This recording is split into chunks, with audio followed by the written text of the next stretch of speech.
అందరికీ నమస్కారం. Welcome back to my channel cook with Kavita. ఈరోజు మనం వీడియోలో లంచ్ బాక్స్ రెసిపీ ఒకటి చూస్తామండి. దొండకాయ అన్నం. ఇది చాలా ఈజీగా చాలా క్విక్గా మనం తయారు చేసేసుకోవచ్చు అండి. చాలా టేస్టీగా కూడా ఉంటుంది. ఇంతకుముందు మా పిల్లలు దొండకాయ అంటే అంతగా ఇష్టపడే వాళ్ళు కాదండి. ఈ రెసిపీని ట్రై చేసినప్పటి నుంచి చాలా ఇష్టంగా తింటున్నారు. మాటికి ఈ రెసిపీని చేసి పెట్టమని అడుగుతున్నారండి. సో అంతే ఈజీగా మనము చాలా క్విక్గా పెద్ద హడావిడి లేకుండా మార్నింగ్ పూట చాలా ఈజీగా తయారు చేసేసుకోవచ్చు అండి ఈ రెసిపీని మనము. మరి దీని తయారీ విధానం ప్రాసెస్ ఏంటన్నది ఎలా అనేది చూసేస్తాము రండి. ఇక్కడ నేను 1/2 kg దొండకాయలు తీసుకున్నానండి. కొద్దిగా ఉప్పు కొద్దిగా పసుపు వేసుకుని ఒక 5 minutes దాన్ని వాటర్లో నానబెట్టుకుని దాని తర్వాత ఒక 2-3 times నేను వాటర్లో ఇది క్లీన్ చేసేసుకున్నానండి.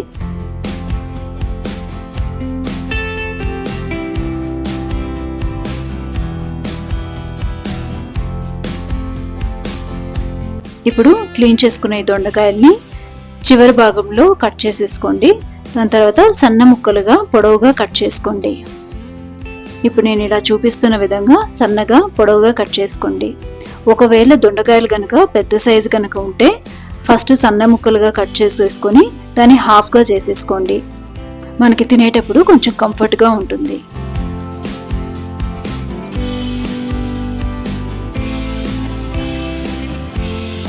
చూసారు కదా, ఇలా కట్ చేసేసుకోవాలండి. మిగిలిన అన్ని దొండకాయలను కూడా ఇదే విధంగా కట్ చేసేసుకోండి.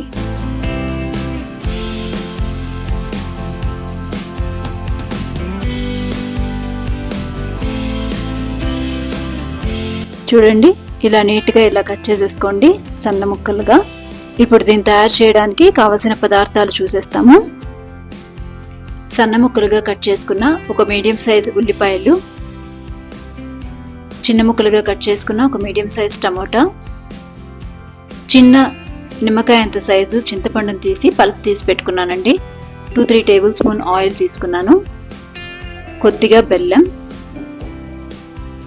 ఒక 1/2 teaspoon పసుపు, 1 tablespoon ధనియాల పొడి, 1 tablespoon మిరప్పొడి, రుచికి సరిపడా సాల్ట్, 1 teaspoon ఆవాలు, 1 teaspoon జీలకర్ర, 2 పచ్చిమిర్చి, 1 teaspoon ఉద్దిపప్పు, 1 teaspoon పచ్చెనగపప్పు, కచ్చపచ్చగా దంచుకున్న 7-8 వెల్లుల్లిపాయలు, వేయించి పొట్టు తీసుకున్న 1 tablespoon పల్లీలు, 3 ఎండుమిర్చి, ఒక 3 రెమ్మలు కరివేపాకు. ఇప్పుడు ఒక ప్యాన్ పెట్టుకుని 2-3 tablespoons ఆయిల్ వేసుకోండి. ఆయిల్ హీట్ అయిన తర్వాత 1 teaspoon ఆవాలు, 1 teaspoon జీలకర్ర వేసుకొని 3 ఎండుమిర్చి చేత్తో ఇలా తుంచి వేసుకోండి.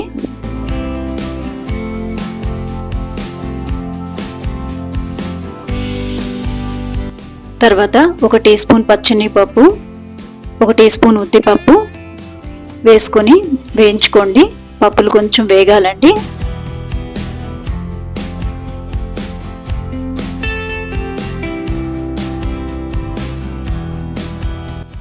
తర్వాత మనం కట్ చేసి పెట్టుకున్న ఉల్లిపాయ ముక్కలు కూడా వేసుకొని వేయించుకోండి. ఉల్లిపాయల ముక్కలు కొంచెం మెత్తబడితే సరిపోతుందండి, మరి క్రిస్పీగా అవ్వాల్సిన అవసరం లేదు.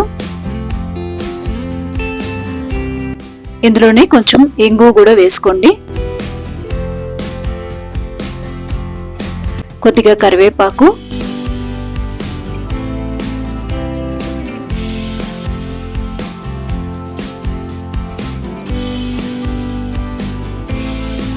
ఇప్పుడు వేయించి పొట్టు తీసి పెట్టుకున్న 1 tablespoon పల్లీలు కూడా వేసుకోండి. మనకి తింటున్నప్పుడు ఈ పచ్చెనగపప్పు, ఉద్దిపప్పు, పల్లీలు పంటికి తగులుతుంటే చాలా బాగుంటుందండి. దీంతో పాటు కచ్చపచ్చగా దంచుకున్న వెల్లుల్లిపాయలు కూడా వేసుకొని బాగా వేయించుకోండి. పచ్చవాసన పోయేంత వరకు వేయించుకుంటే సరిపోతుంది.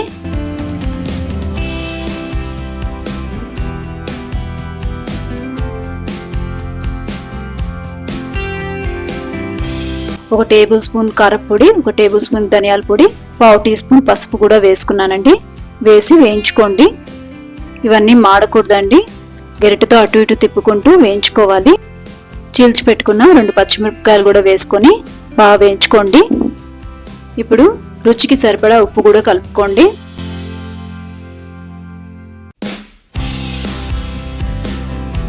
ఇప్పుడు మనం కట్ చేసుకున్న దొండకాయలను కూడా వేసుకొని మసాలా అంతా ఈ దొండకాయలకి బాగా పట్టేలా గరిటెతో అటు ఇటు తిప్పుకుంటూ బాగా కలుపుకొని మూత పెట్టి ఒక 15 నిమిషాలు ఉడికించుకోండి.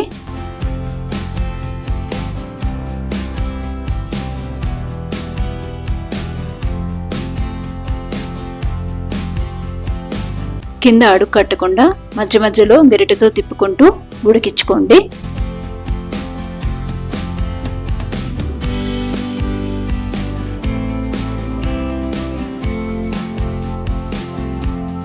ఇప్పుడు ఈ దొండకాయలు 80% ఉడికిన తర్వాత మనం కట్ చేసి పెట్టుకున్న టమోటా ముక్కలు కూడా ఇందులో వేసేసుకొని కొంచెం ఉడికించుకోండి.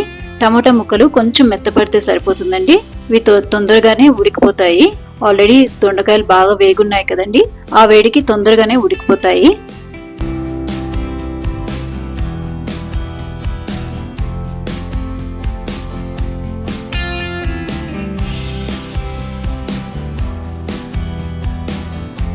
చూడండి, ఇప్పుడు దొండకాయలతో పాటు టమాటా ముక్కలు కూడా బాగా మెత్తబట్టింది. ఈ టైంలో మనము పల్ప్ తీసి పెట్టుకున్నాం కదండి, చింతపండు జ్యూసు, దాన్ని కలిపేసుకోండి.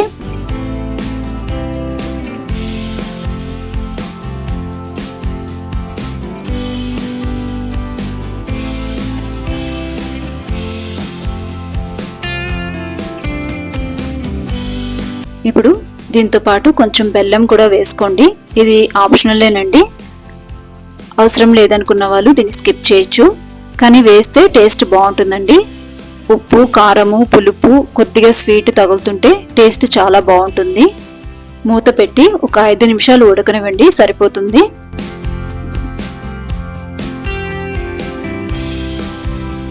ఇంతవరకు చాలండి, బాగా ఉడికిపోయింది. మనం ఇంకా స్టవ్ కట్టేయచ్చు.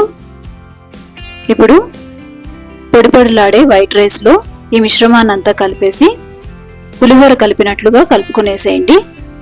ఎంతో టేస్టీగా ఉండే దొండకాయ అన్నం రెడీ అయిపోతుంది.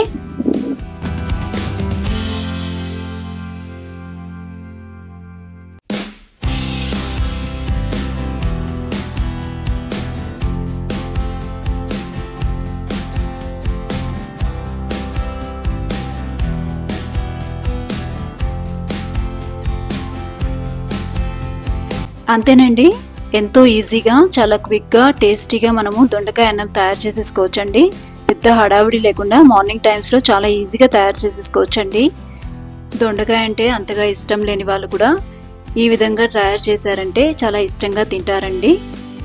ఈ రెసిపీ కనుక మీకు నచ్చినట్లయితే ఒక లైక్ కొట్టి మీ ఫ్రెండ్స్కి, రిలేటివ్స్కి షేర్ చేసుకొని మీరు కూడా ట్రై చేసి మీకు ఎలా కుదిరిందో నాతో తప్పకుండా కమెంట్స్లో షేర్ చేసుకోండి. మరిన్ని వెరైటీ రెసిపీస్ కోసము మన ఛానల్ని సబ్స్క్రైబ్ చేసి పెట్టుకోండి. మరొక కొత్త రెసిపీతో మీ ముందుకు వస్తాను. Thank you for watching. నమస్తే.